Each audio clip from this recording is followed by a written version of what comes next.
मित्रांनो आता मी जेवायला घरी आलो आहे. राऊंड मारून आलो बीचवरून वगैरे.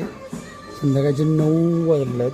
आम्ही इथंच त्यांच्याकडे राहिलो होतो. त्यांच्याकडे घरगुतीच कोकणी पद्धतीचं आम्ही माशाचं सांगितलं होतं, कालवण वगैरे. कालवण भात सांगितलं होतं. मस्त मजा. आपली हिमालयन पार्किंग केलेली आहे आणि आपल्या हिमालयनच्या सिक्युरिटीसाठी बघा, हे हत्तीच्या सिक्युरिटीसाठी मावशी कसा आहे, बरं ना.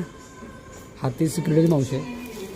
चला तर मग सगळं सामान वगैरे आत घेतलेलं आहे. आम्ही पाऊस पडायला आहे. ॲक्च्युली बॅगा प्लॅनिंग बाहेरच होतं. तर मग अशी रूम आहे. सगळं टॉयलेट वगैरे क्लीन आहे. किचन पण आहे. तर आम्ही मस्तपैकी त्यांच्याकडनं जेवण मागवलं. तुम्हाला फ्रीज पण आहे. मला मी उद्या नंबर देतो. नंबर बघा, फुल एक नंबर मस्त वाटणार आहे. तर सगळं जेवण दिलं त्यांनी आणि आम्ही काही जास्त मागितलं नव्हतं. ते तुम्ही घरगुती बनवता कोकणी पद्धती तसंच जेवण सांगितलं होतं. तिथे राईस खातात, चपाती यांना दिले त्यांनी अवेलेबल करून. चपाती मच्छी वगैरे असं दिले. कारण आम्ही देवदर्शन झाल्यानं मच्छी खाल्ली होती. मच्छी तुम्हाला दिलेली आहे. तर व्हिडिओ आवडली तर लाईक सबस्क्राईब करा.